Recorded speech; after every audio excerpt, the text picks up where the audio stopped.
कहना ਅੱਜ ਮੇਰੀ ਤੁਹਾਡੀ ਭੈਣ ਦਾ ਥੋੜੀ ਬਰਥਡੇ ਹੈ ਤੁਹਾਡੇ ਜੀਜੇ ਦਾ ਬਰਥਡੇ ਤੇ ਹਾਏ ਵੇ ਤੈਨੂੰ ਹੈਪੀ ਬਰਥਡੇ ਇੱਧਰ ਇੱਧਰ ਲੈ ਕੇ ਗਿਆ ਨਾਲ ਸੈਵਲ ਬਣਾਉਣਾ ਸੋਹਣੀਏ ਜੇ ਤੇਰੇ ਨਾਲ ਦਗਾ ਮੈਂ ਕਮਾਵਾਂ ਫੇਰ ਰੱਬ ਕਰੇ ਮੈਂ ਮਰ ਜਾਵਾਂ ਹਾਏ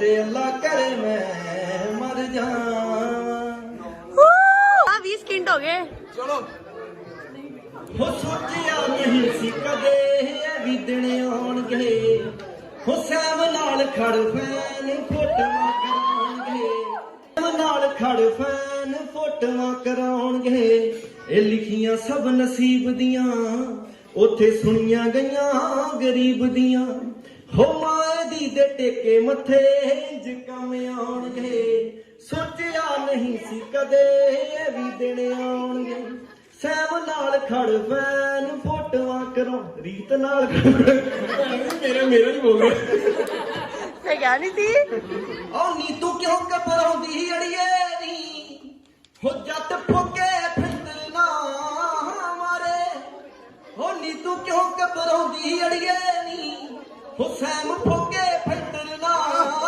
ਮਾਰੇ ਓ ਬੜੀ ਵੱਡੀ ਹੈ ਢਾਣੀ ਸੈਮ ਦੀ ਹੋ ਨੀ ਇਹ ਦਿਨੇ ਦਿਖਾ ਦੂਗਾ ਤਾਰੇ ਹੋ ਮੈਨੂੰ ਮਾਣ ਬੜਾ ਹੈ ਇਹਨਾਂ ਤੇ ਹੋ ਜਿਹੜੇ ਮੋਢਾ ਜੋੜ ਕੇ ਨਾਲ ਖੜੇ ਹੋ ਫੱਟੇ ਚੱਕ ਦੇਣਗੇ ਨੀ ਮੈਂ ਕਿਹਾ ਸੁੱਖ ਨਾਲ ਮਿੱਤਰਾਂ ਦੇ ਯਾਰ ਬੜੇ ਹੋ ਫੱਟੇ ਚੱਕ ਦੇਣਗੇ ਨੀ ਹੈਗੇ ਸੁੱਖ ਨਾਲ ਮਿੱਤਰਾਂ ਦੇ ਯਾਰ ਖੜੇ ਕੱਲ ਮੈਨੂੰ ਸਵੇਰ ਤੁਸੀਂ ਦਿਨ ਚ ਤਾਰੇ ਹੀ ਦਿਖਾਉਣੇ ਆ ਕੱਲ ਮੈਨੂੰ ਸਵੇਰ ਦਿਨ ਚ ਤੁਸੀਂ ਤਾਰੇ ਹੀ ਦਿਖਾਉਣੇ ਵੀਰੇ ਨੇ ਉਹਨੇ ਕਹਿਣਾ ਸੈਮ ਨੇ ਮੈਂ ਤਾਰੇ ਦੇਖਣੇ ਆ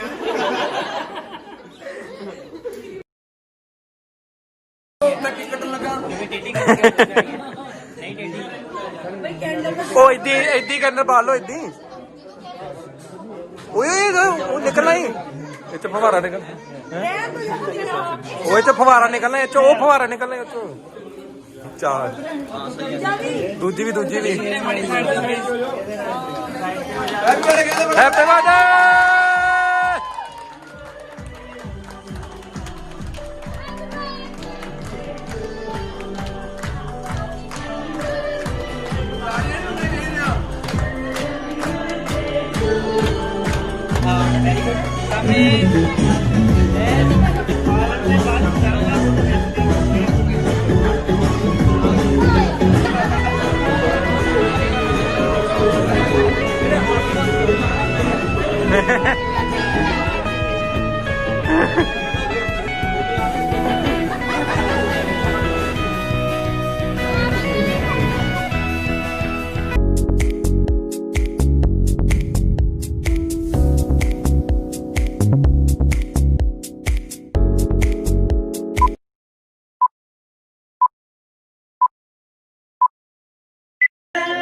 ਸਾਰੇ ਇੱਧਰ ਦੇਖੋ ਮੇਰੇ ਵੱਲ ਮੈਂ ਦਿਖ ਰਹੀ ਸਾਰਿਆਂ ਨੂੰ ਬੋਲੋ ਸਾਰਿਆਂ ਨੇ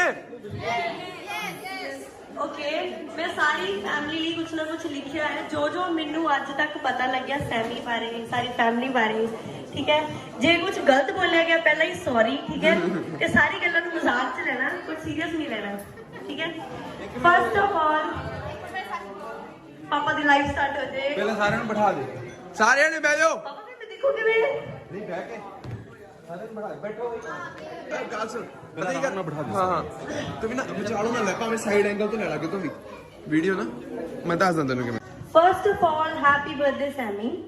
Thank you so much for coming into my life and thanks to whole Narula family for supporting us. कुछ अल्फाज हैं जो मैंने सभी के दिलों से इकट्ठे किए हैं, सुनना चाहोगे आप? सैमी मेरी जान की एक दादी जान है जो उन्हें बहुत प्यार करती है. भगवान को हर पल याद रखने के लिए हमें तैयार करते हैं.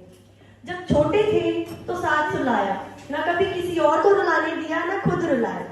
अगर इधर उधर हो जाते थे दादी माँ तो सैम पूछते थे सभी से कहाँ है बड़े मम्मा. लगाव इतना है कि दादी पोता हमेशा एक साथ खेलते थे.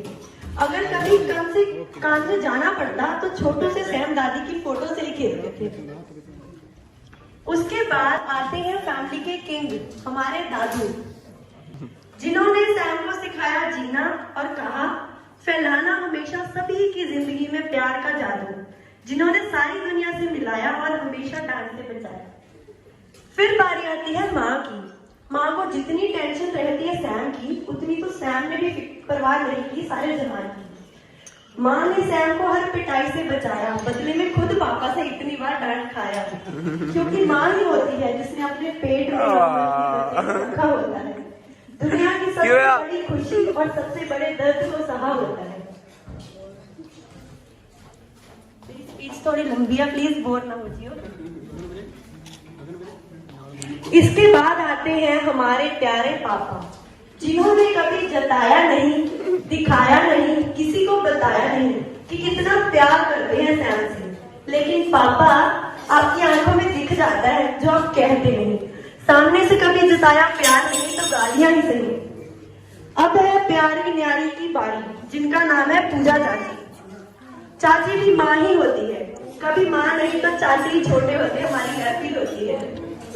और ये तो वो पूजा माँ है, अगर चोट भी लग जाती थी तो नंगे पाँव ही डॉक्टर पे भाग जाती। कार्ड खेलते अगर सैम रात को 2 बजे नींबू पानी बनाते थे तो झट से बिस्तर और काम छोड़कर माँ बनाते थे। नेक्स्ट है हमारे फैशनेबल डैशिंग राज चाचू, जिन्होंने सैम को चाचू की तरह नहीं बल्कि एक पापा की तरह प्यार किया। जब भी बाहर कभी सैम की लड़ाई हो जाती थी तो हमेशा सैम का साथ दिया।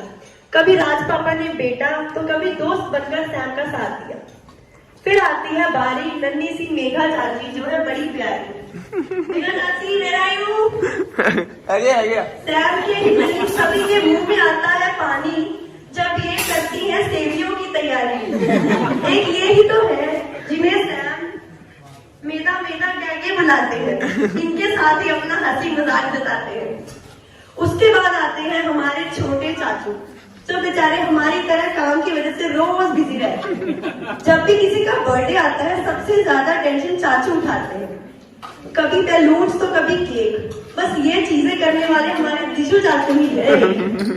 फिर है बारी शीनू बुआ की, जिन्होंने हर बार सैमी की लंबी उम्र की दुआ की। बुआ चाहे शादी के बाद दूसरे घर चली जाती है, पर प्यार उसे भी दुगना जताती है। जब कभी सैमी के डांट पड़ जाती थी तो बुआ सभी को कसमें डाल के चुप करवाती थी। अगर कभी सैमी कोई चीज मांगते थे बुआ से, बुआ एक की बजाय 10 चीजें ला देती थी। इतना प्यार है बुआ को सैमी से और सैमी को बुआ से। फिर आती है बारी इनकी सारी बहनों की, इतनी सारी बहनों का इकलौता भाई जिसने मेरे साथ बड़े प्यार से शादी निभाई। खुद सैम सिंह को जितना मर्जी डांट लेते थे, पर अगर मम्मा डांटते थे तो सैम माँ से ही गुस्सा हो जाते थे। अगर कभी बात आती पापा से पैसे मांगने की, सैमी खुद तो डरते थे, सिम्मू को आगे करते थे।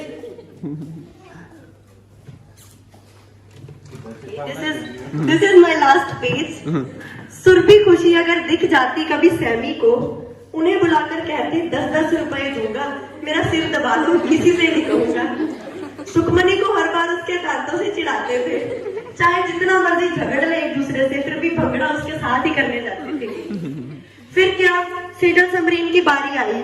ये दोनों पहली थी जिन्होंने सैमी की रेल बनाई। इनके भाई में इनकी जान है, तभी से सैमी नहीं सेजल समरीन की तो सीता जान है।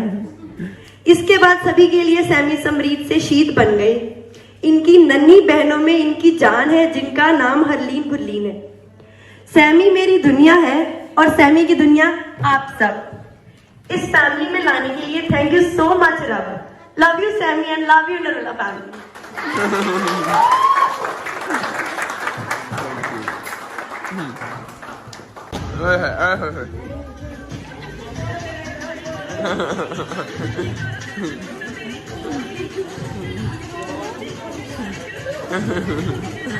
रोना नहीं, रोना नहीं।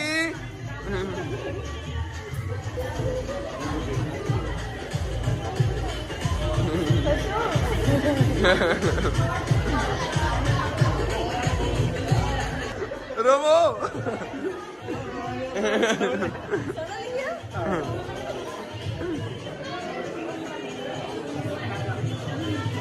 इनकलाब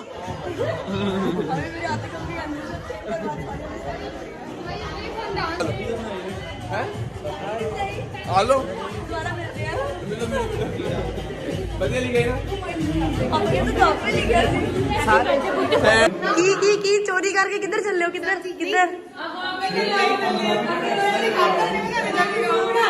ओ देखो केक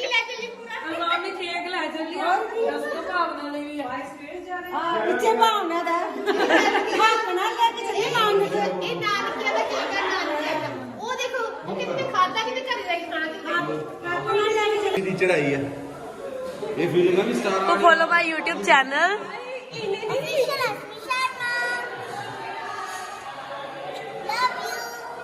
चोरी किया समान हाले तक लई खड़े आ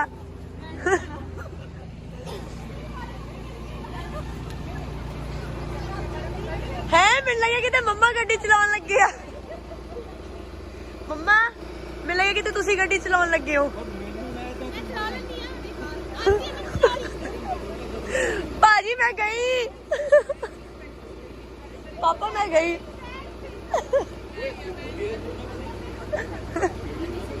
बच्चों साइड दे ओ देख लो मम्मा बैठे पापा कहते बच्चों साइड दे हो